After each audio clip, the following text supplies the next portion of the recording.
minutes for maximum 5 minutes for each chapter, and basically this is the critical reading. So we might as well go with group 5 right away. If you're ready, do you need anything pulled up from the files there? Probably.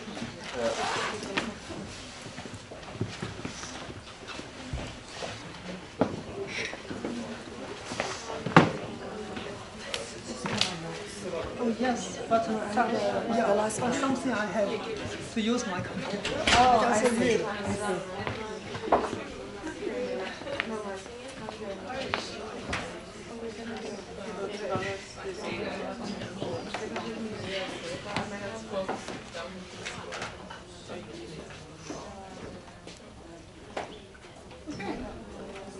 You ready? Yeah. Okay, so we are group 5, and we are doing the introduction part of this article about fatty acids in human breast milk. The article is published in the United States in 2008 and is about whether or not human breast milk contains enough fatty acids by a normal diet, and if a supplement of a fatty acid-rich egg will change the content of the milk. And we had some questions that we should answer. The first one is the manuscript timely and relevant to a current problem? Well, it's always relevant to look at what we eat and what, let's say, what woman eats and what the milk, breast milk, contains and what the babies get from that and what consequences that have. Of course, always relevant, but a problem, I don't know if it's a problem. But it's a nice thing to look at to see if it's actually a problem that the milk doesn't contain enough fatty acids. Right. Just Yeah. point of order, what are the fatty acids used for? Did you? That's something that I'm going to show you now. Oh, you're brilliant!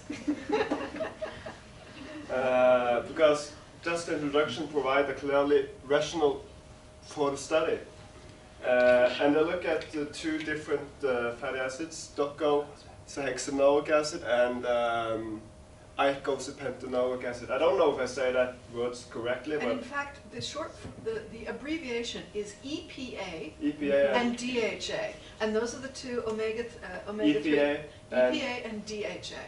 DHA. And those are the two omega-3 fatty acid groups that you'll very often see linked with human health benefits. Yeah. And they say that infants fed with, as it says, that infants fed with infant formula preparation enriched with EPA and DHA have better visual attention and memory recognition than those fed with ordinary formula preparations. So it's sort of a rationale for the study, but they don't say if there's. They say it later, but right now in the introduction they don't say anything about it if there's not enough right now in the breast milk. But they say that if the breast milk contains a lot of this, then it will be good. But they don't say that it doesn't. They don't actually say that either. They say the formula, right? And that's not straight from the breast. That's the mixed. That's the powder, the ordinary formula. Yeah. Okay. So Chris. Okay. So this is my question 3 and 4. Is there a clearly stated hypothesis? Yeah. Our group opinion is sort of, but yeah, my opinion is yes, and definitely. Because authors regard attacking women intake. Also regard attacking women intake ALA-rich or DHA-rich eggs as a nice approach to supplement EPA and DHA. Yeah, our group opinion about since it's sort of a clearly stated hypothesis. Our group thought that we may make the hypothesis more clearly from the two aspects. There is a difference in EPA DHA and OFA levels in breast milk of lactating women filled with diet particularly rich in aerial DHA and those with an average diet. Another one is there's a difference in fatty acid levels in breast milk of lactating women filled with this egg and those with an average diet and no colonial eggs. As for the fourth question, has a research question been answered previously by another study? Yeah, our group opinion is not exactly these questions, but some relevant researchers, but some relevant questions have been answered because I have read this paper and I saw this is the first study to illustrate Columbus eggs as a new dietary source of HUFA for lactating women to provide enough EPA and DHA for their baby. But the reason to say that it's not exactly this question because this is the first paper to say something about this egg, but some relevant researchers have to but some other researchers have do relevant researches from two aspects. One is as to the function of EPA and DHA. The first and the second authors have done the different research about that, about the function of EPA and DHA. Okay, you're running out of time. Yeah, okay. And another is as to the dietary complementation. This is the third one that I have done. Okay. The five. Okay. Yep, that's good. And then I guess you're the last one. Okay. Yeah. So it's a chapter well written and easily understood. There's no clear section for the introduction. It's kind of divided into two sections and subsections each. But we as readers understand that they're the introductory discussion for the study. I think that there's room for improvement on the flow of the points, because the paper we think that it lacks coherency. Points that sort of jump from one to another. Also, it would have helped to use one consistent term as opposed to the longer, different chemical nomenclature. It would have been clearer to just use abbreviations throughout the paper. And also the different biochemical pathways that could be supplemented with charts. Yeah. You have to do it. Yeah, I can just say something quickly about what we would change, which would especially be that this article starts with this biosynthesis part, and when we discussed, we agreed that we would start off making sure the reader has a context, we know what he was about to read about, and have a hypothesis, and knowing what these fatty acids are before he would start reading this difficult chemical pathways. Yeah. And if they were to be added, it would be later on. Right. Yeah. Yeah, and they turn out not to be that relevant. No, it's not relevant. Okay. And so, yeah, I agree with your criticisms. And have you understood why they did this study? See, it's the communication part. So have you understood why you did this study? Tell them. Even if it's not prepared, even if it's not with a PowerPoint, why was this study done? Should I say? Yeah, go ahead. It was done to see how much the breast milk in lactating women contains of the EPA and DHA. Yeah. And Yeah. actually, That's it, and how much diet affects it. Right, that's the question. And then I guess materials and methods, group 6. Yep, now we're going to find out how they answered it.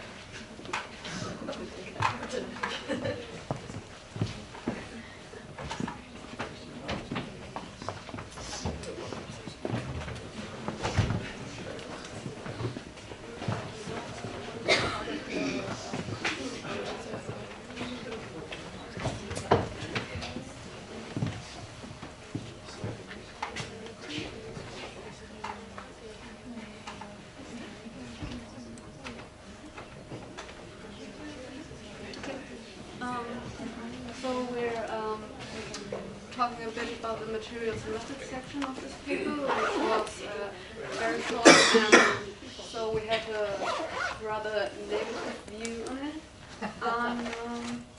Yeah, just a short overview of what they actually did in this study. So they had this woman who ate a so-called Columbus egg, which was enriched in DHA as the only source of polyunsaturated fatty acids. She ate this every day, and after her pregnancies there was breast milk taken from this woman and analyzed to see the amount of EPA, DHA, and DPA, I think. And this was done using a gas liquid chromatographer. Yeah, that was basically it, what they did to see how important EPA is.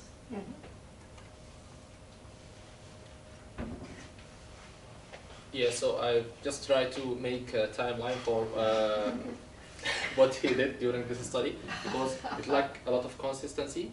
So in 1998, he started to feed those women with the eggs and keep supplying them with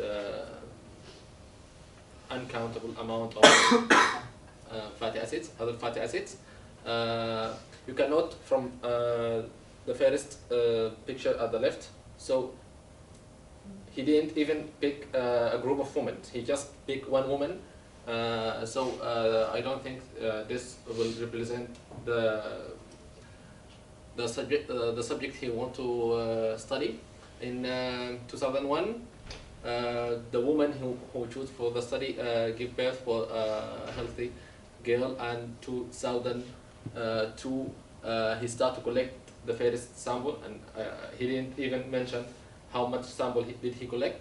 2002 again, the woman get pregnant, and in 2003 she gives birth to a healthy son. In September 2003, he collect the sample again. The second sample and the third sample was collected in 2004. Again in June 2004, he collected another sample. So you can notice from these slides, there is no consistency even in the time line. So there is no clear plan for collecting the samples.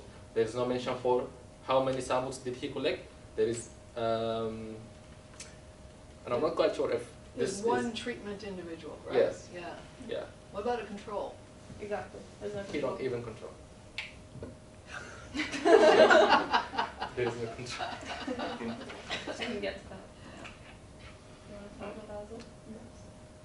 Yeah, it's just kind of funny thing when the scientists try to test the fertility of mouse by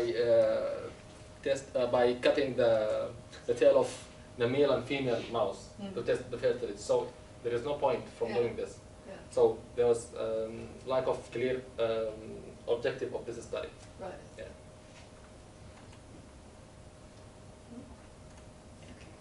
So we have a little bit of criticism to take those points. This is the first slide. Yeah. First of all, they only tested one woman, and they only did 4 samples of breast milk. And the sampling was done at inconsistent intervals. It was like 16, 6, and then 3 months apart. And then there were no statistical analysis that could be done because they had no replicates. There was no information about how they did the sampling and how they treated the samples. So there's no way you could redo this experiment. And they also said that the subject was allowed 1 small helping of fatty fish every 2 months, but it doesn't say what kind of fish or the weight or mass, or doesn't specify anything more than that. And besides that, they also mentioned that she doesn't like fish for some reason, but she was giving it anyway. So, and then also with the chromatography, they didn't explain like how exactly it was used and what kind they used. And we only have measured like the amount of EPA in the other 2 fatty acids. Basically, it doesn't allow to test for the essentiality of EPA. We're not using any controls or anything, or any average values. Yeah, so we can't really conclude we can't really draw any major conclusions about the importance of EPA, just based on this one woman. So yeah, and we can't really replicate the study either. It doesn't really have a set recipe of how to create this study. Right. So, yeah. You wanna explain this? Yeah, so is the study well designed with appropriate methodology? We can say no, it isn't. Also, can you replicate it? No. Highly flawed, not informative. Does it test the hypothesis? No. No, it doesn't. No statistics at all. There you go. Okay. Right. So we're starting to get the idea that maybe things that are published are not necessarily that well done. Are they published? Right. Oh yeah. This was taken from the open peer-reviewed literature. Yes, it was. Okay. Everything you've gotten has been published. So okay. Good. Thank you very much. Thank you.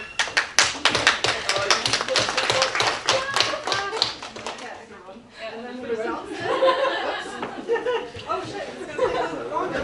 Yeah.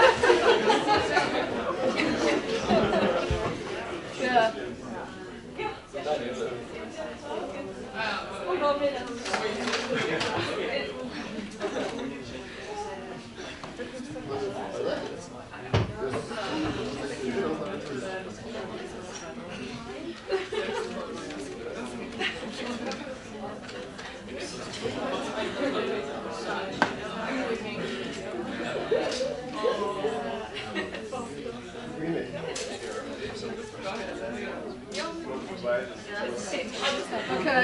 Group 7. Group 7.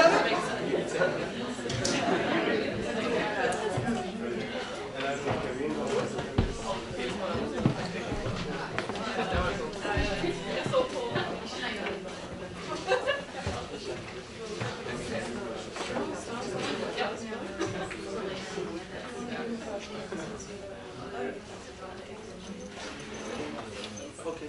We will kind of repeat some of the things that have already been stated. Yeah.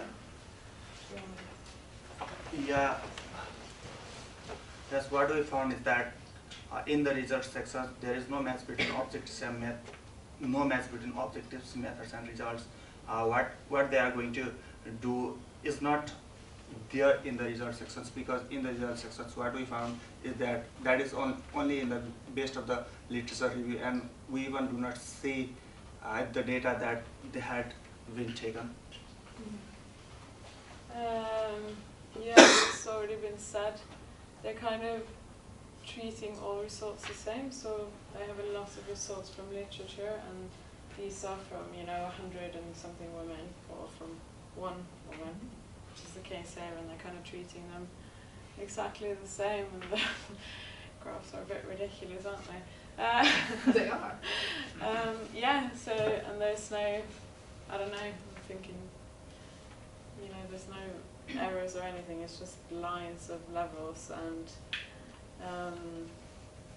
as they said before, there's no consistency in how they're sampling. They just put this timeline up, and even though it's from different pregnancies as well from this woman,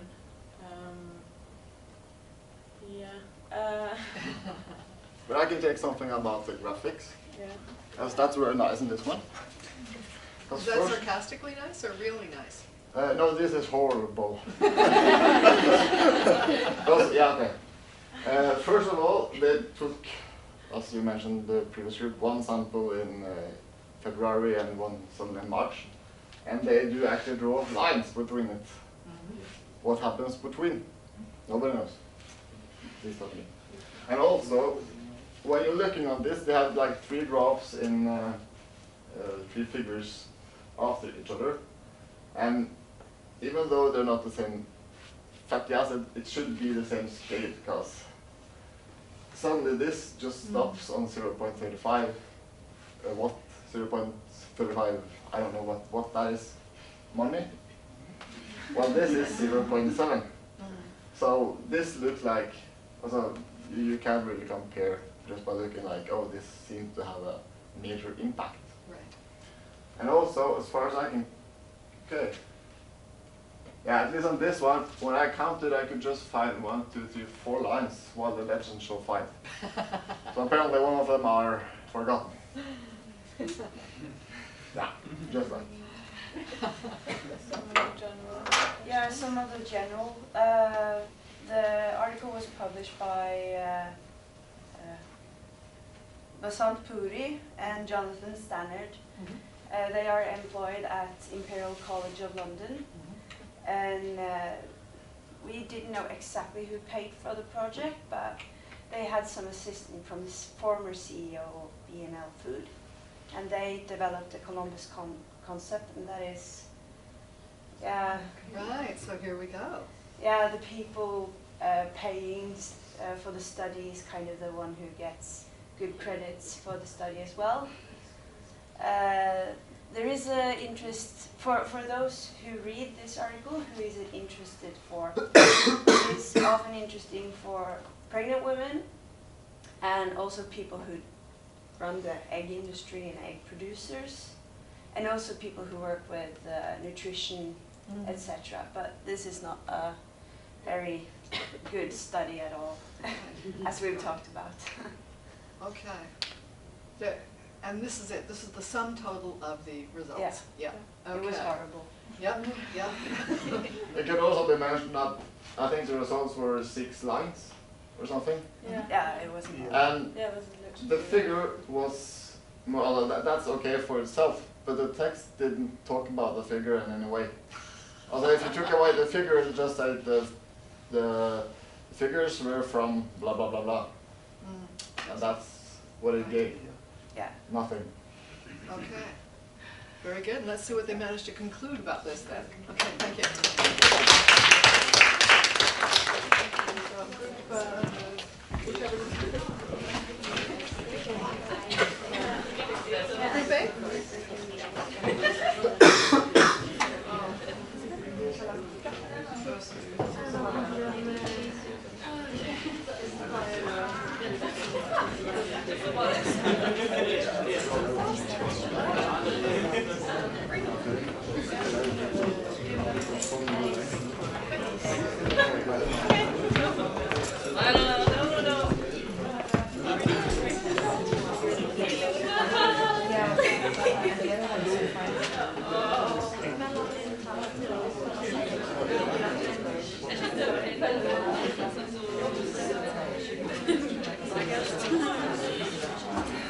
Hi everyone. Maybe I'm not sure that I have to say again general things about the papers, but this is a short summary about these papers. The purpose, the methods, and the results. And you can see here is they are not linking much together.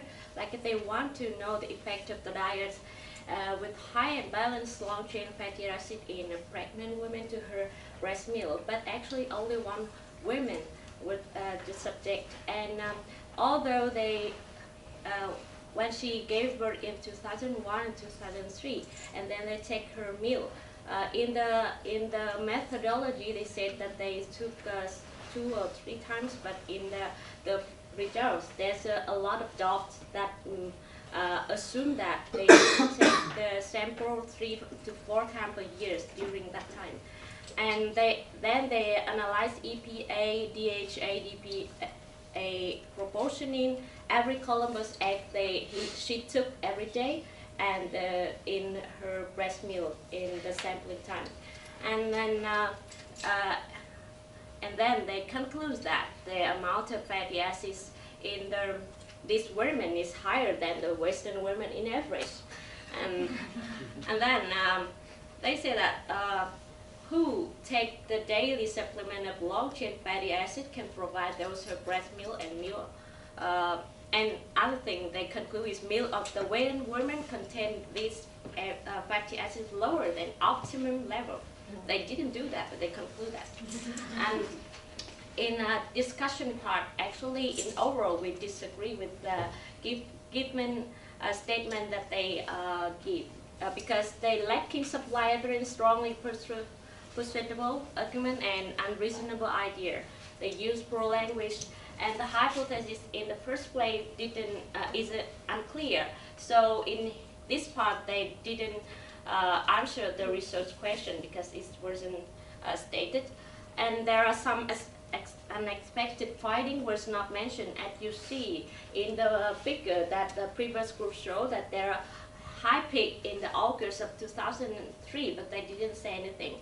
The whole pattern of changing fatty acid wasn't described or discussed. Another limitation not addressed. All these limitation was mentioned by previous group, like a lacking statistical analysis, and some information like in comparison between the diet, between the subject group, and supplement for these women, and before she take the supplement, that's what different, and the lacking information about consuming daily of these kind of fatty acid between these women and Western women, and lacking supporting evidence for all the statements, and finally unreasonable idea.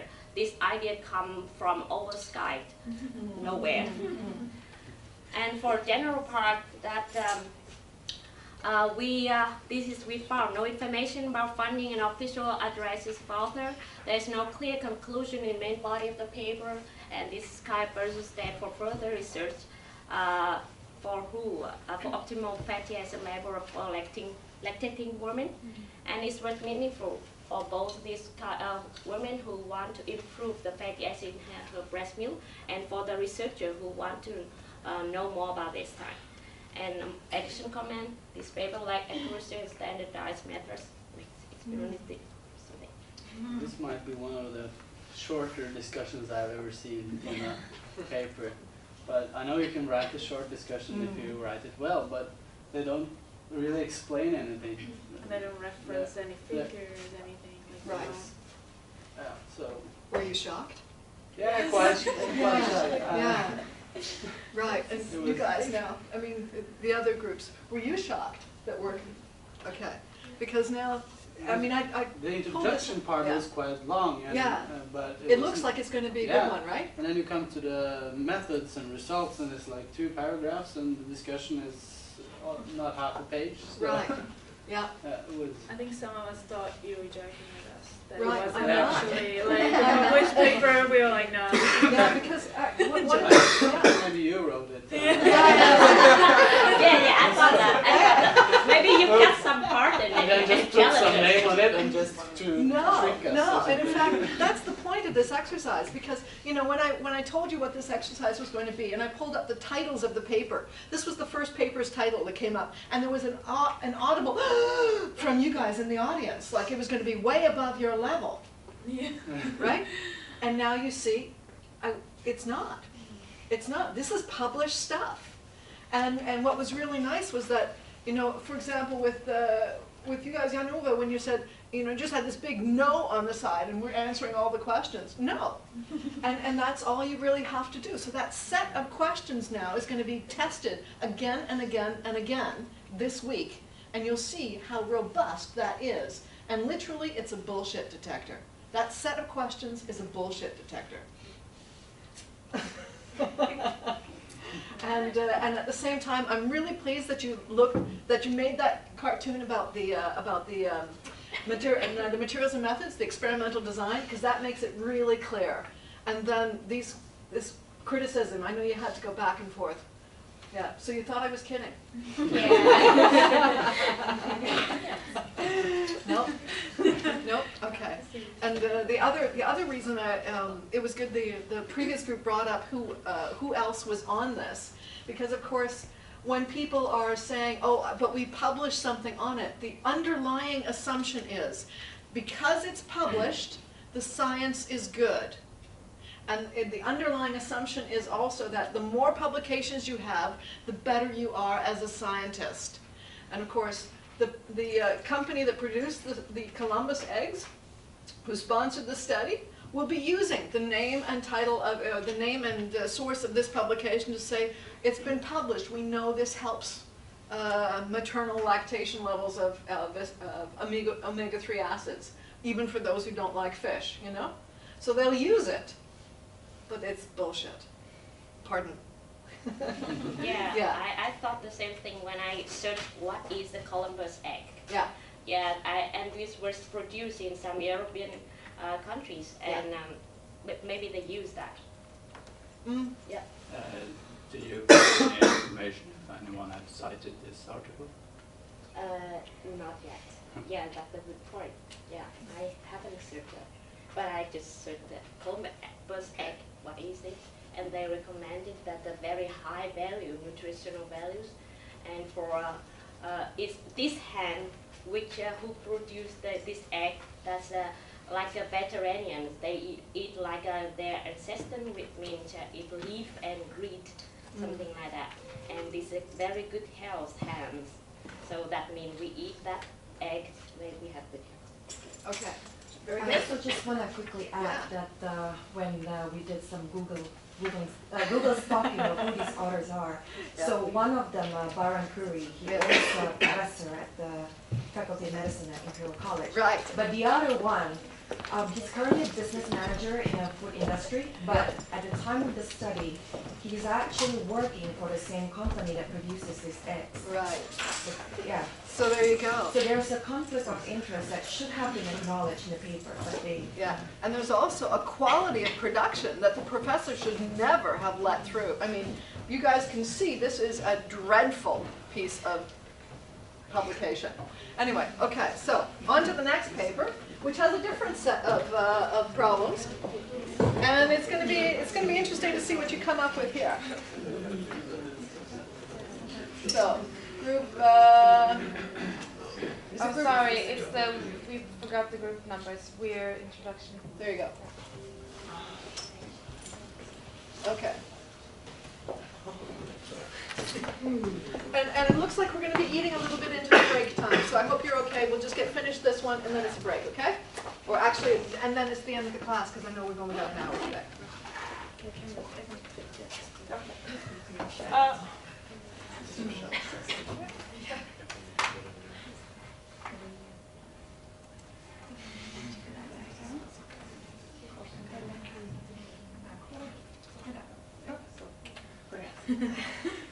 So we have the paper by Caroline Weird about the over-response of humpback whales, sperm whales, and Atlantic spotted dolphins to seismic exploration of Angola.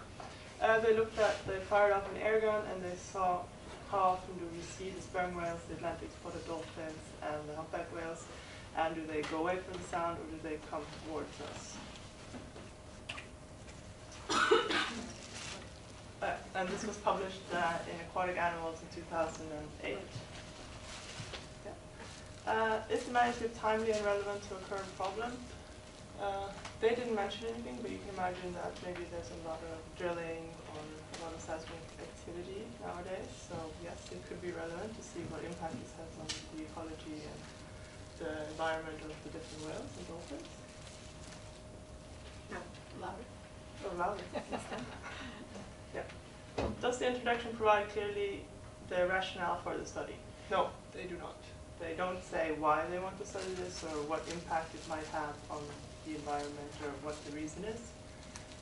They only say that it might affect the behavior. Is there a clearly stated hypothesis?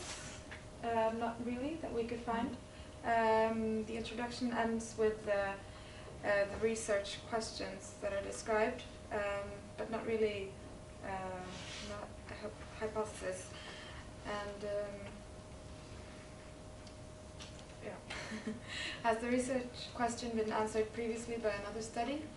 Well, the introduction is filled with a lot of references, which about other studies that have researched similar things, but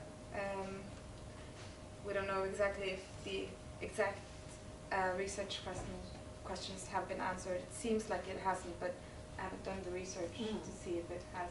Maybe it has. That's right. We'll see.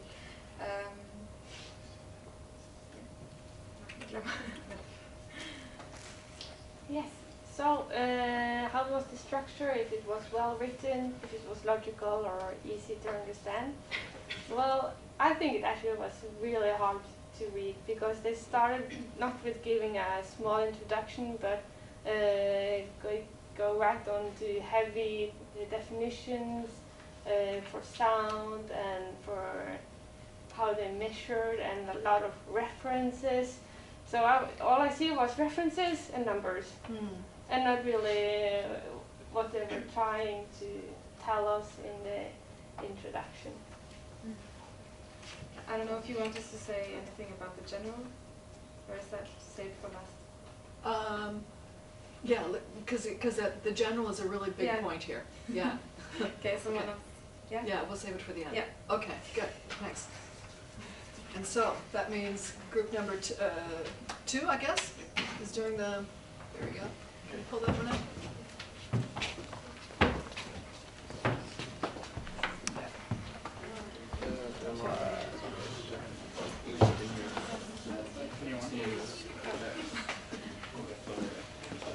Just as one thing.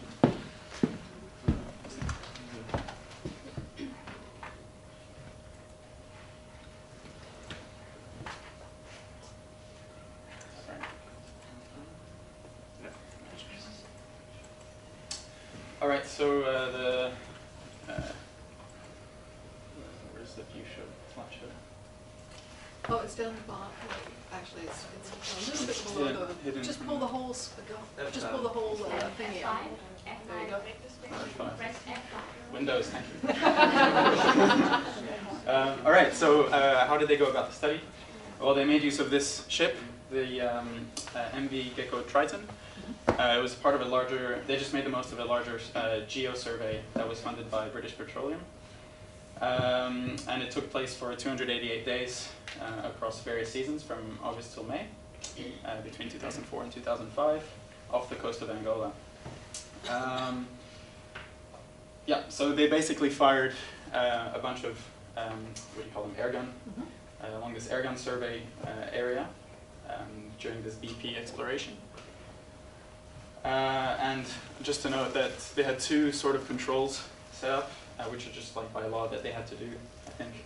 They had to have a 500-meter whale exclusion zone as part of the survey, so if there were whales anywhere within 500 meters of the ship, they couldn't, they had to wait before doing the survey.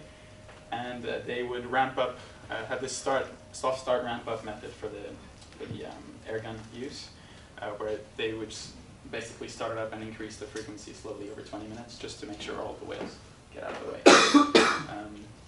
That's important to note for the next methods. So they had, basically they had one observer at a time, just stand on the heli deck on the ship. You could see there's the heli deck right on top, which allowed them to have a 360-degree view. And they basically scanned the horizon with their naked eye and with binoculars. And they would basically take a number of types of information based on the whale sightings, such as their position, their distance, how many of them there were, and their behavior. And they also took a lot of environmental data, probably making use of the data taken as part of the big geological survey. The observer had a double role. Their initial role was to just quality assure the British Petroleum survey and make sure none of the whales, it's basically a safety buffer for the whales, and they just made use of that person to also take observations on the whales. And in the data processing, they basically only used the 3 species which had more than 15 sightings. So they cited many whale species, but only used 3, the ones in the title. Can't remember exactly what they were. And they excluded a number of data points. Any whales that were outside of the 6-kilometer radius of the ship, and they excluded data taken in rough seas. And they did a number of statistical analyses, such as chi-square tests and the Mann-Whitney tests on encounter rates over time, encounter rate versus what status the airgun had, and on the closest distance the whales actually reached. And here is a table from the article. We highlighted some of the most important stuff we wanted to criticize, because they had like 2 surveys, and they had like, they used this shotguns, and they used different volumes of those, and I didn't mention how in a method that they didn't differ in statistical analysis. They just put all the data into one, and we were a little bit unsure about the frequency bandwidth. We didn't really know what that meant. We were like, what is this? And why? And they mentioned, why is it important or what? And they also had different firing intervals for the two different studies or surveys. So this is like the summary of our main criticism as well. And we also, the first one was mentioned first from the table, and we also had some others, like there was only one single observation at a time, so you can easily miss whales. And there was a lot of data gathered, but they didn't really mention how they was proceed with it. And they also didn't, they said in the text that they how this shotguns time intervals, but I didn't mention how long was the interval. So if we want to, are these methods statistics and replicable and clear? I don't think they are, but of course if they was like including all the, if they put all their information into the methods, then it maybe would be, but they didn't, so we can't really follow their methods, so I will say no. And the method provide data that will answer the questions, aims of the study. There wasn't really any aims, so so no. No hypothesis. And here is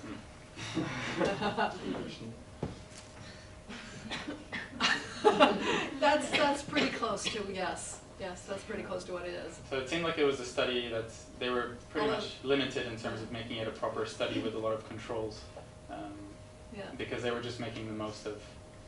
It was kind of a side project to the British Petroleum Monitoring Survey, so they were probably limited by, like in terms of the volume and the frequencies used, probably limited by what BP had in mind for the geosurvey. And that's a photoshopped picture, obviously. Yeah. Not at all. But pretty good, yeah.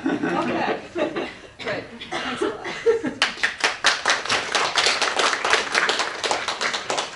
Okay, so, and group number 3 then. Let's see what kind of results come out of this. Okay.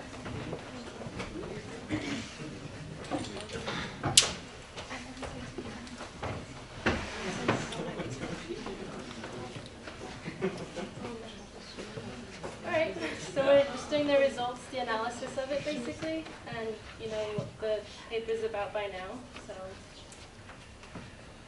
we had a few criticisms on this. Yeah, well, the legends describing the graphs and tables sound very, well, to say the least, they can't stand on their own. Just reading the text and then looking at, for example, the graph can be really hard. For example, often they use English names in the legend and the Latin names in the, of course you could look that up, and they're not very descriptive, very short, and so that makes it hard to just look at them. They changed numbers in the abstract, for example. They had was it 17 dolphins spotted, but then in some of the graphs they would only put 16, some of them they would put 14, we don't know why. And then the total spottings of the porpoises were, I think, 207. And then they said, yeah, and out of these 207 there were this many humpback whales, sperm whales, and dolphins. And I actually calculated it and it came up to 235. So where the rest of the numbers came from, we have no idea. Yeah, and the use of bar coloring in some graphs, the black one represented humpback whales, I think, and in others they represented dolphins. So that's that. But of course that doesn't really ruin the study, but makes it harder to just look at skim it. Yeah, they also did 2 different graphs for sperm whales and humpback whales, but then they didn't include the same type of graph for the dolphins. Is that because they didn't have the data for it? It's because they had problems describing the species of dolphin over 2 kilometers, so that's hard, I think, so they couldn't include that in a distance graph. And some of the graphs are exaggerated, so they might look like there's a huge difference, but they didn't find any statistical significance in some of the graphs, but it looks like there could be. A lot of the statistics they did show that, for example, the most extreme was one where they had a p-value of 0.5 almost, which is completely random, and but they still made graphs with some kind of, could be some trend, but I don't know. And I don't know if it's even necessary to put up a graph if the p-value is 0.5, because it's just up and down, and you don't try to show anything. Table 4, they label the different periods over the different months as well, and it's just a big mess, top right. And it would have been so much better to actually plot that as maybe like a bar graph or some kind of graphical, so you can actually see more of the differences and the relationship between each sighting. And that bottom left, that bottom right figure table there, where it looks like these things are going up. What's that about? That's the duration of sightings. The number of sightings, okay. Yeah, it's sightings and then how long the sightings went on for. The duration or the distance of the sightings? The duration. Duration, okay. Yeah. So. Yeah, the x-axis is the duration, and then the y-axis is the number that they saw. Okay. And this is actually one of the worst graphs, we think, because they say that this one, it's hard to read here. I hoped it would be bigger, but well, this is one sighting of dolphins which acted neutral to the noise, and they mention it as 20% of the sightings, and we think that percentage of one is kind of a weird thing to do. So I think that this one should have been a table, because it's quite easy categories. It's either they're positive, neutral, or negative to the noise. So it should just have been a single table. So there's no mention of data collection in that sense, as the materials and methods kind of went over that. And there was a small sample population of the dolphins, because they only saw 15, but that was the whole 20% graph thing, so you don't really need the graph for that. And the important features, I mean, they do graph the sightings and when they did see them, but I mean, it's not very well presented, especially table 4 we had a lot of queries with, and how it could be the months, and then, yeah, the number of sightings on the y-axis maybe. Do you have table 4? Yeah, it was on the previous slide. Our problem with this one is that this is temporal occurrence of sightings. That is to say, the date and how many sightings they had in this and this month, and that should definitely be a graph, because that's how you usually present that kind of data. But this one is completely unreadable. This is 0.050 sightings per what's the unit? Some per hour or something like that. So 20 hours you get a whale. Yeah, we did same here. It's sightings per hour, which is a really weird thing when it's so rare. It's 0.0.1 sightings per hour. That's a weird way to present this. Yeah. And did you want the general at the end? Yeah, I think we'll take the general at the end. Yes. So who paid for this? As it's been mentioned a couple of times, it's British Petroleum, not known for being friends with the environment. I think the discussion's taking the general side. Yeah. Okay. So let's do that. Okay. Give it a go. Okay. Thanks. Okay. And then group 4.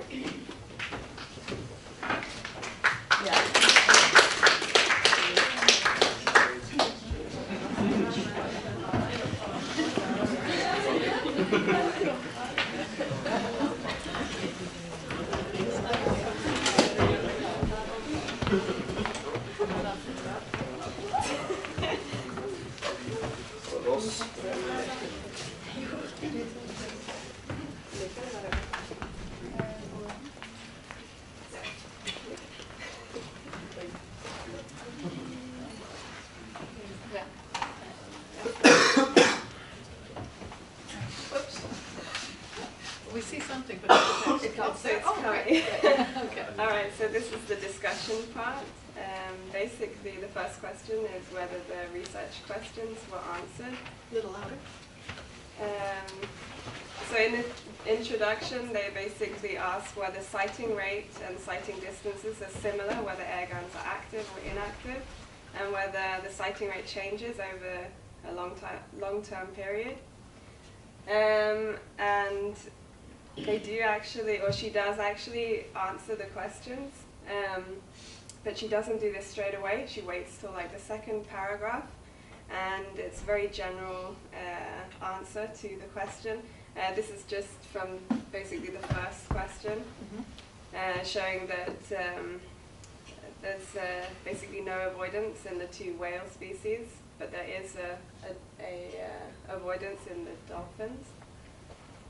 Then she carries on answering the questions, and it's pretty messy.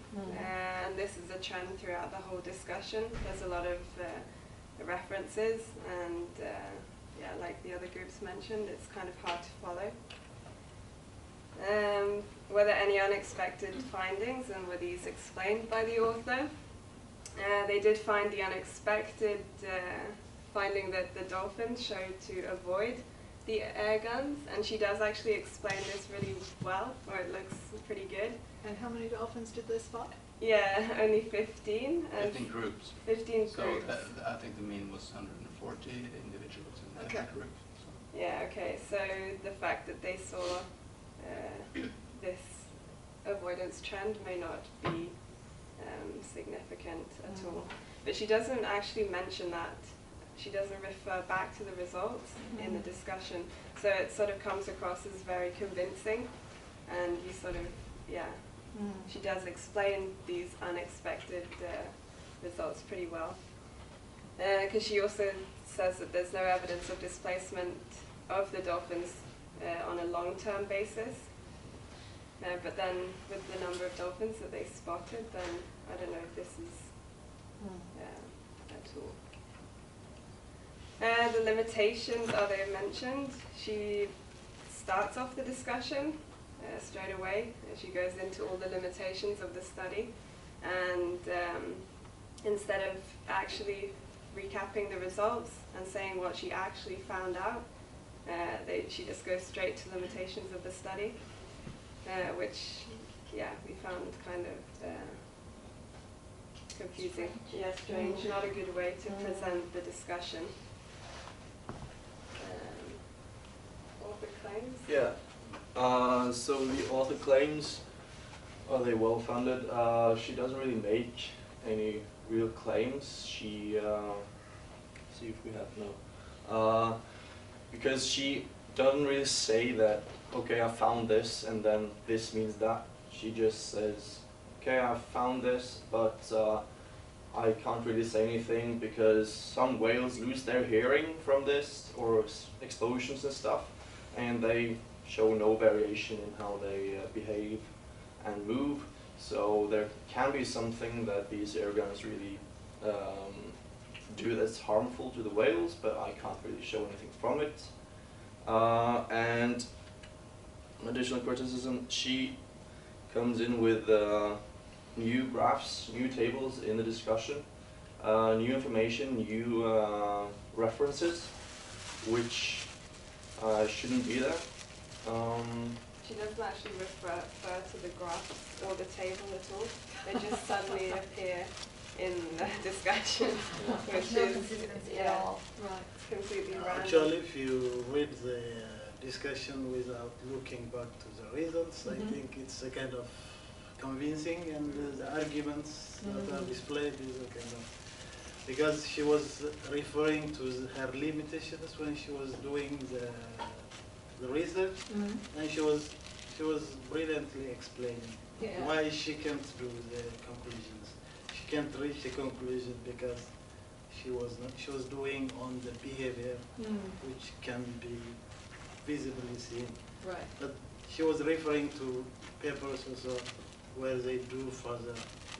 So she was kind of okay for me when the conclusion is okay. Yeah, what was actually written seemed really convincing, but how she structured her discussion, it seemed just completely messy and starting with limitations without even saying anything about what she'd actually found from the study. Right. And these graphs and tables just being thrown in there is, yeah. Should we just go? Yeah, because I stored a figure in my own files here that sort of, oh, that'll do it. Let me see. Let's see if I can, oops.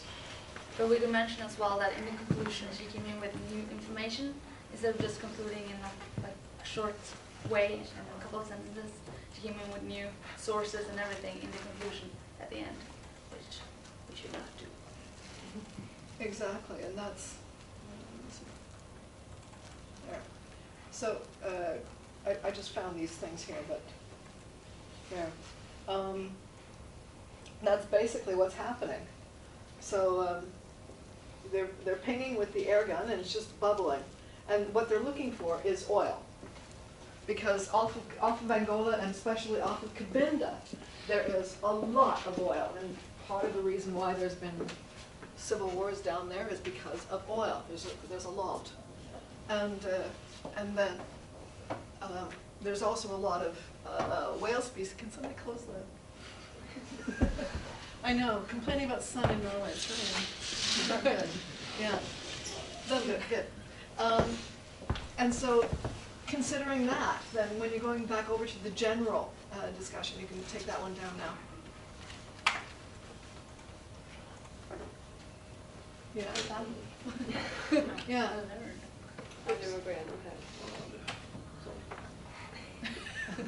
Oh, you can see it? There you go. That'll work. F5. There you go. So BP paid for this, British Petroleum, which is not... Oil company? Yeah, it's an oil company. And that should say a little bit. The author works for herself.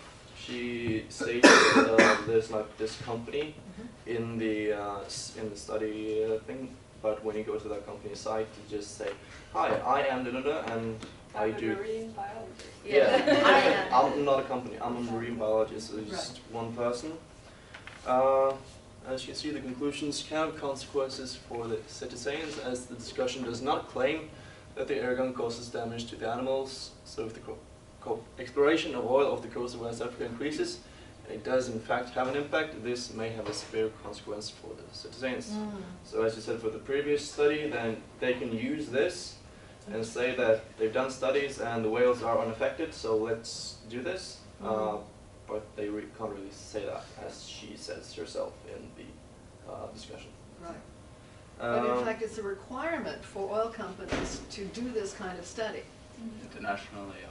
Yes, internationally. It's a requirement for oil companies to do this kind of study to show that they're not doing damage. So have they fulfilled, has the oil company fulfilled the requirement? Maybe on the surface, yeah. But doesn't matter, no. Right. But since they're paying or supporting this one researcher to do the research, it doesn't really seem like trustworthy. Right, at all. and it's also not the best methodologies.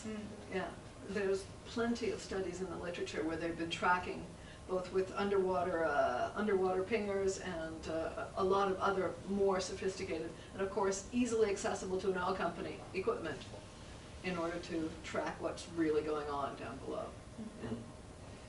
And the studies can be interesting to conservation biologists, management biology, and most importantly oil companies. Right. Yeah. So we've got a conflict of interest right there in terms of both why the study was done, who paid for it, why they said yes to this kind of methodology, and then also whether or not the actual question was answered. But it does look like it could have been answered. But there's a lot of, yes? We were wondering if, because in the temporal part, we were wondering if maybe, because for some species there was an increase in sightings, and in some it was a decrease, and we were wondering if maybe an increase might be a sign of stress, because the whales will slip into the... But she does mention that in the discussion. She mentions that the increased sightings may not be due to that they're not affected. It may be due to that they're actually escaping from the sound to the upper water level. Right. Yeah. But does she also mention where this is relative to the feeding and mating grounds? Yeah. It's about migration. And foraging. Yeah? She mentions it, she doesn't say where, no. No, she says it's an effect for Yeah. in sperm whales Right. or whatever. But she's not very conclusive about it. She hasn't found much literature. She throws a lot of theories around and saying like it could be due to migration and that they're not being sighted, or it just kind of seems messy. Yeah, she jumps back and forth a lot. Right. So it's really messy. And she hasn't really proved that there isn't any damage to them, because most of her statistics show that they are completely unconclusive. So lack of evidence isn't evidence of the Lack of effect. Yeah. Yeah, yeah. Okay. Well, this took a lot longer than I thought it would, but I think okay, and it gets more exciting on Friday. And yeah, so this was the easy part, and so far that set of questions, was it a surprise to you guys to find out how many mistakes were in this? Yes. When you first read it one time, just to get an overview, it doesn't seem, you don't notice everything. Right. And then when you go through it bit by bit, it just, yeah. Wow. Yeah. Right. And there's a lot of papers like that, and it's getting worse. And this is why you really need to have your wits about you when you're reading, because published isn't necessarily good. And papers get used for many things. These first two were used for most likely commercial purposes, but the people involved should have known better. And this does not mean that commercial purposes are at odds with scientific investigation, because very often it's not. Think Darwin and trade routes and so on, it's not at odds. But it's one of the extra considerations you can make. Yeah. Okay. So I'll see you on Friday then. And yeah, we'll see how far we get. Thanks a lot. Thank you.